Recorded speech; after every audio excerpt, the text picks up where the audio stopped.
Fala amigos, beleza? Tudo certo com vocês? Estamos aqui na Tretes para repercutir um pouco mais desse time do Atlético que encara o São Paulo neste sábado na luta contra o rebaixamento.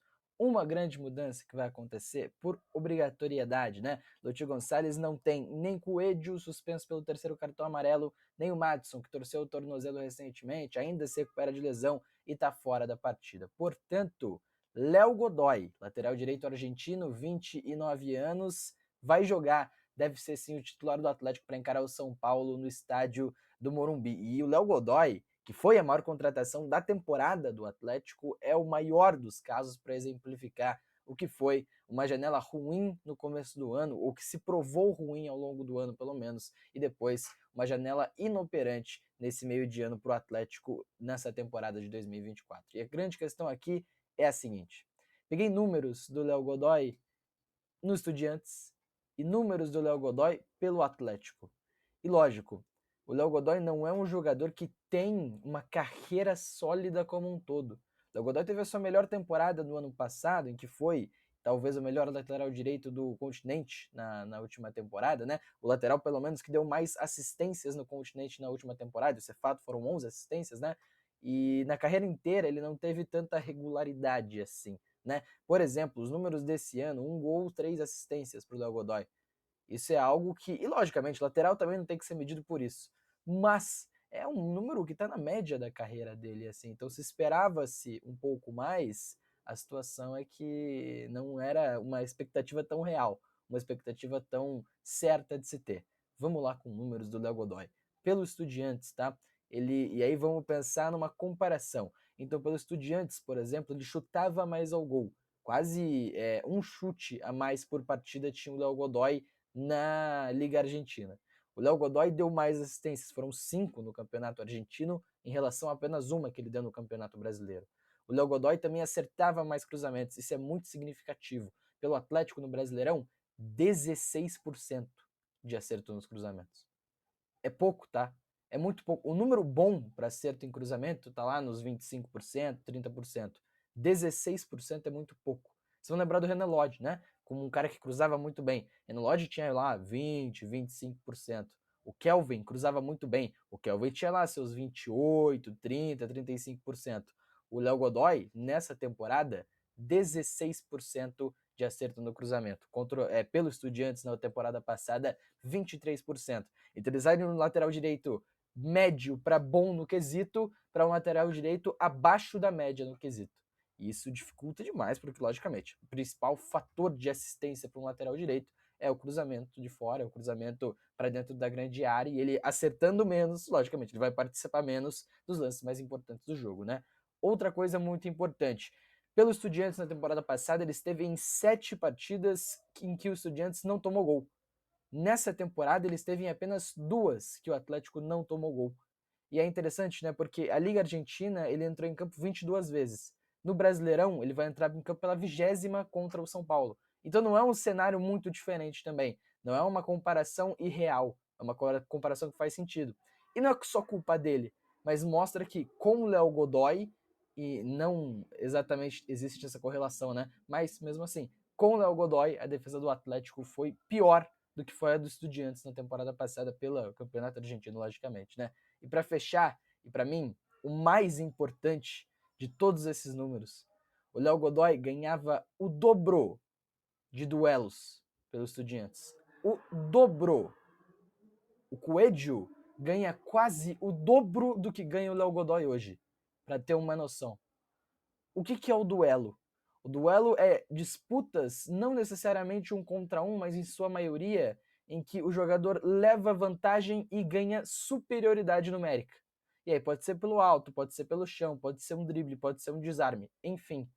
Basicamente, é a estatística, o número que faz com que o jogador ganhe superioridade numérica, vença o embate um contra um e consiga fazer com que o seu time tenha vantagem no campo. O Léo Godoy no Estudiantes ganhava o dobro. E assim, é coisa, tá? Eram quase 4 no Estudiantes para 1,5 que ele tem, mais ou menos, hoje pelo Atlético, né? Por jogo. Então é muita coisa. É muita coisa. E assim, é um jogador que. E dá pra ver isso no campo, né? Traga um número e dá pra gente entender isso no campo também. É um Léo Godoy que muitas vezes parecia desinteressado, é um Léo Godoy que muitas vezes, e por não ter um ritmo de jogo tão grande na temporada como um todo, fora de ritmo, que dificulta também na porcentagem que ele ganha duelos, né? E aí você tem um Madison que, fisicamente falando, tem um potencial enorme para ganhar duelo por baixo e por cima. E você tem um Coelho que é o jogador que mais vence e que, na verdade, não. Ele é o segundo jogador que mais duela nesse elenco do Atlético, atrás do Julimar apenas. Mas o Coelho é o segundo. E é um dos que tem também melhor porcentagem de vitórias em duelos. Parece muito fora, né? Parece muito estranho falar em duelos como algo que vá exatamente condicionar o resultado de um jogo. Mas, cara, tem muito treinador que fala nisso. Vou até dar um exemplo. O Antônio Oliveira, quando estava no Corinthians, teve uma passagem que não foi boa pelo Corinthians, né? Mas é um treinador que entende muito. E mencionou, né? Muitas vezes no futebol brasileiro, com falta de continuidade, com falta de desenvolvimento tático, com falta de nível de gramado, etc. O que ganha o jogo são os duelos. O que ganha o jogo são os enfrentamentos. E o Léo Godoy, quando em campo pelo Atlético, vai muito mal nesse quesito, comparado ao ano passado dele e comparado à concorrência que ele tem no próprio Atlético. Então, isso para mim explica grande parte do porquê o Godoy não conseguiu ter tempo para jogar nesse Atlético em 2024. E vamos lembrar, né? Com o Osório, ele tem uma lesão no posterior da coxa e fica fora um grande tempo, depois não consegue retornar aí a titularidade com o Juan Carlos Osório. Inclusive o Madison joga como zagueiro, joga como volante, e o Godoy não entrava em campo. Depois com o Cuca, o Godoy vira titular, e aí ele é titular em único momento na temporada com o Cuca no comando. Com o Martin Varini, ele perde a posição, ele começa jogando. Pouca gente lembra disso, tá? O Godoy começa como o titular do Varini. E aí o Varini faz a mudança, coloca o Eric porque o Godoy não conseguia dar ao Varini o que ele precisava. Que era a função do lateral direito, volante muito questionada, mas enfim. E agora com o Lúcio, a intenção era sim de voltar a utilizar o Léo Godoy, mas ele faz um jogo muito ruim, um dos piores jogos em questão de atuação individual que eu vi de um jogador pelo Atlético contra o Racing na Argentina. E aí essa cara não volta mais ao time. Então é questão de a gente entender. O Léo Godoy, e para dar um exemplo de agora, o Léo Godoy teve uma titularidade nos últimos 3 meses. Para ver como tá encostado, como tá afastado da rotação principal. E é impressionante, porque é um jogador que tem mais bola para jogar. Conseguiria, idealmente, ter mais bola para jogar no Atlético. Mas se jogou uma vez como titular nos últimos 3 meses, esse jogo contra o Racing, né? E aí, anteriormente, a partida que ele foi titular antes desse jogo contra o Racing foi contra o Juventude, 2-1 pro Juventude na Arena da Baixada. Então, assim, pensando no sábado contra o São Paulo, logicamente, o Coelho tá fora, o Madison tá fora, não tem muito o que fazer. Tem que jogar o Léo Godoy, isso é fato. Agora, é positivo pro Atlético? Agora vai, né? O título desse vídeo, agora vai pro Léo Godoy? Eu não acho. Assim, de novo, né? A questão dos duelos importa muito e principalmente jogando fora de casa, o Atlético vai precisar ter uma defesa muito coesa para tentar sonhar alguma coisa que é muito irreal de pensar contra o São Paulo. O Léo Godoy abaixo nesse quesito e completamente fora de ritmo é algo que eu tenho seríssimas dúvidas de que vai funcionar, de que vai ser algo bom para o Atlético. E é muito claro que o Léo Godoy só vai jogar porque não tem outro. O Léo Godoy é um exemplo enorme do que foi o dinheiro mal gasto pelo Atlético. E tudo bem, falar agora é muito fácil, eu reconheço isso e é sem engenheiro de obra pronta, né? Aí é muito fácil. Lá no começo do ano a expectativa sim era muito boa, mas não dá para colocar tudo também nas costas do jogador. O jogador tem parcela sim, parcela muito grande nisso inclusive, nessa falha, nesse flop, né, pelo Atlético. Agora, você ter lá, isso a gente tem falado bastante, eu tenho falado bastante, né? Você ter lá 5 treinadores ao longo do ano. E a gente lembrou agora, né? O Osório jogava de uma maneira e não usava o Léo Godoy como titular. Chega o Cuca e usa o Léo Godoy como titular. Sai o Cuca, vem o Varini, o Godoy começa como titular e perde espaço. Chega o Lúcio, o Godoy começa como titular e perde espaço. Então, para um jogador que está chegando num país novo, numa cidade nova, num clube novo, se adaptando a uma nova cultura, e ter que se adaptar de 3 em 3 meses com ideias de jogo diferentes é muito complicado. É só pegar, por exemplo, como armavam as defesas os treinadores, né? O Osório, por exemplo, usava 3 zagueiros, com o Godoy como um ala quando jogava, né? O Cuca utilizava o Godoy como um lateral direito de ofício e, em momentos, um zagueiro pela direita. Isso aconteceu. O Varini pensava no Léo Godoy como um ala direita, que é onde o Godoy melhor jogou na carreira. E agora o Lúcio, quando utilizou o Godoy, foi como um lateral direito de ofício também.